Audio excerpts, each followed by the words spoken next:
Hey, what's already? Welcome back to News Toast, and if you're excited about the Nintendo Switch 2 and what it has in store for 2025, well, things just got even more exciting. They just revealed some new information about one of their biggest games this year, and what makes this even more interesting isn't just its release date, but also its timing, because it could maybe indicate that there's more to come that Nintendo has yet to announce.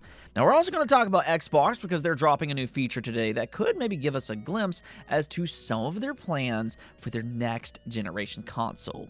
In fact, people are starting to take notice that the next Xbox could include some new technology that we've yet to see in a mainstream console. This could be a situation where next generation won't just be about raw power. First, though, I do want to thank my supporters on Patreon and on YouTube memberships. Thank you just so much for what you do, and you will receive this video through early access. Let's go and get right into things, though, starting off with the widely rumored Persona 4 remake. We've already covered this a few different times on the channel, but in case you missed it, there was a P4RE website discovered back in April, and this is a very similar lead-up into how they announced the Persona 3 remake, because its website also appeared beforehand, p3re.jp.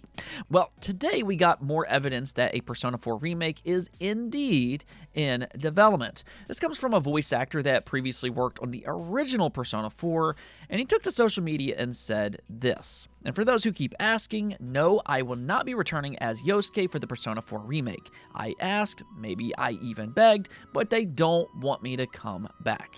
Now, he has since deleted this post, but as we all know, it's the internet. Once it's out there, you can't simply erase it. In fact, we've seen various leaks from voice actors these past few years. The Death Stranding 2 Normus Reedus leak is probably the most infamous that I can recall. But if all of this turns out to be true, which I suspect that it is, then I think we could get an official announcement relatively soon. We do have the Summer Game Fest and the Xbox Showcase early next month, and looking back at how Persona 3 Reload was announced, it actually got its official reveal at the 2023 Xbox Summer Showcase. Either which way, though, Persona 4 still remains a top 5 JRPG of all time for me, personally, so I'm super excited for its hopefully soonish reveal, and just to see more people experience what I believe is a masterpiece. Now, speaking of the Summer Game Fest, we got a list of publishers and developers that will be there this year, and yes, Sega is a part of that list. That lines up with Persona 4 possibly being there. More so, though, Capcom will be there. Square Enix will be there. There's been a lot of rumors this year about Final Fantasy on Xbox. There's also chatter about a Final Fantasy IX remake, maybe. PlayStation and Xbox will be there as usual, though I'm not really expecting a lot from Xbox. Do kind of keep in mind that they do have their own showcase just a few days later. So their showing could very well be something small like, let's say, a Game Pass ad as one such example. Or who knows, maybe they'll announce another game for the Switch 2 or for the PS5. The Summer Game Fest could actually be a great place to do something like that if they wanted to. Valve will also be there this year, which I think is rather interesting. You know, they're often very tight-lipped about their projects. Maybe we could get some new information about their upcoming shooter, Deadlock. There have been some rumors that its release is coming soon. And then, and this is the one that really caught my eye, Nintendo will be there as well. Now, the reason that this stands out is because Nintendo tends to do their own thing. They haven't been a part of the Summer Game Fest since, I believe, 2022, if not even longer than that. Now, again, that doesn't necessarily mean that it'll be a new game announcement. It could simply be something like a Switch 2 ad, and that's kind of where my expectations currently are. I don't like to overhype Jeff Keighley events. He's really the master of advertising his events and getting his viewership up, which, hey, you know, kudos to him. But the reality is that his events, more often than not, don't live up to the hype. So I would temper your expectations. There will likely be a few cool announcements there, but not necessarily on the level of E3. There will be other showcases in June, and those are the ones that I personally have higher expectations for. But as always, we should at least expect a few cool announcements at the Summer Game Fest as well, which is the reason that we tune in. Now, since we're on the topic of hype, there is a big game releasing later this week, being Elden Ring Nightreign. I mean, we're talking about a spin-off to one of the most successful and one of the most well-received games this generation. But even with all that, it doesn't come without its skepticism. Unlike the original, Nightreign isn't designed as a big open-world single-player RPG as its main focus. Instead, it's more of a condensed, class-based, three-player cooperative-driven game. So if you're on the fence, or if you're curious about how that plays out, well, reviews are currently rolling in. It has a 78 overall score on Metacritic with a total of 71 reviews. So its reception is somewhat mixed compared to Elden Ring, which got a 96 overall score. And from what I've gathered, a lot of that comes down to its single-player portion being somewhat imbalanced and just a frustrating experience for anybody who wants to play it solo, which, I mean, I imagine is a lot of its fan base. Now, on the other hand, if you like the idea of a more condensed, cooperative-focused version of Elden Ring, I mean, I've been hearing good things about it. It is quite a bit different because of its class-based nature, but it is a fun and challenging experience if you have a group of friends that you can regularly play with. I don't know, though. It kind of feels like From Software achieved what they set out to do. They made a fun, challenging, cooperative experience, but all at the same time, it kind of feels like they're maybe missing their demographic that prefers that more solo experience. That's really what they've built their reputation on. Let me know what you all think about this, though. Are you interested in this game or not? Okay, so let's go and talk about the Nintendo Switch 2.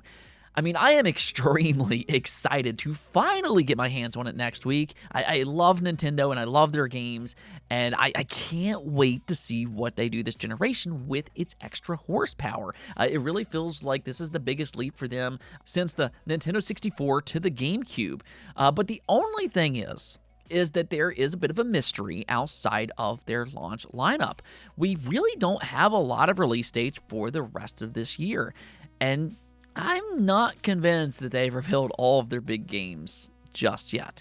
Now, we'll come back to that here in just a moment, but we did get a release date for one of their biggest 2025 titles, being Pokemon Legends ZA. It's now officially slated for October 16th, and you can see his box art here. There will be a Switch 2 edition, which is not a key card, which is very, very welcome news. All of its data will actually come included on its cartridge, and this includes better resolution and frame rate, which is nice to hear after a very poor performing generation for the Pokemon series. It'll be nice to hopefully get a stable frame rate after the debacle that was Pokemon Scarlet and Violet. Now, there will, however, be an upgrade path if you decide to buy the Switch 1 version instead. They're not revealing its price just yet or how much the upgrade will cost, but with this information, you don't have to worry about being locked out of its upgrade if you decide to buy the Switch 1 version, and then if you buy the Switch 2 at a later date. Now, one of the most intriguing parts about this announcement, though, I'd say is its October 16th release, which is not typical for the Pokemon series. The Pokemon Company tends to like November for their bigger games, and that could actually be an indication that Nintendo has something else planned for November, and maybe even December, where they typically like to drop their biggest games. So if it is an already announced game, maybe Metroid Prime 4, that could slot into one of those months, but word on the street right now is that there's also a chance that Nintendo has something else planned that they haven't announced yet. Now, what that could possibly be is all really down to speculation. The one game that I keep hearing about is a new Zelda title, or more specifically, a Zelda Ocarina of Time remake. Now, I'm going to be honest with you all, I'm not sold on this being a real thing just yet. I need more sources before I jump out of my seat, but the reason I bring it up is because it's a rumor that's been growing these past few months. So what I'll say is that, yes, we know that Nintendo wants a new Zelda game every single year, though I'd argue that could just be Hyrule Warriors. But if that doesn't fit that criteria, maybe. Again, I would love it. But even if this is not Zelda related, I wouldn't be too shocked if Nintendo has at least one big surprise left for 2025. So let me hear in the comments below, give me your prediction as to what that could possibly be. Now, one last thing before we go. Xbox is testing a new feature today that could be a little more interesting than what you might initially realize. Once you start to put two and two together, it gets maybe a little bit more exciting depending on how you look at it. So what's happening here is that they're rolling out an early version of Xbox Copilot for the Xbox mobile app. And if you're unaware of what that is, this is their AI companion that they revealed earlier in the year that will tailor suit the Xbox experience for its specific user. It'll recommend games to you, you can ask it questions about your account, and it'll even help coach you when you play games competitively. So this will be their first test for the mobile app, and they said in this early version of the feature for mobile, you'll be able to access Copilot for gaming on a second screen without distracting you from your core gameplay experience. Again, though, much like a lot of things the Xbox is currently doing right now, there's a little bit more to this story that leads us into their next generation plan. One thing that Xbox has made abundantly clear is that their next console will be the largest technical leap in a generation. And something that keeps popping up is that might not just be because of its raw power. As a part of the FTC leaked documents, there was mention of an NPU, a neural processing unit, for their next generation console. Now, plans can always change. This is yet to be confirmed by Microsoft themselves, but what this means is that they're experimenting with a dedicated chip that could directly integrate AI features into their core Xbox experience. So this AI Copilot assistant could be handled by that dedicated chip, which would free up resources. But not only that, it could also handle other things like AI upscaling and enemy behavior as two such examples, which is, very important. I mean, we know for a fact that Microsoft is one of the biggest AI-driven companies in the world. So I don't think that it's too shocking to hear that, yeah, they could invest some of that technology into their next Xbox. But just like anything else, it really all kind of comes down to the implementation and how it's handled. So let me know what you all think about this. Would you be excited about an integrated AI chip for the next Xbox console, or are you skeptical? Anyways, though, that's going to be it for this episode. But until next time, make sure to subscribe, ring that bell, and peace out.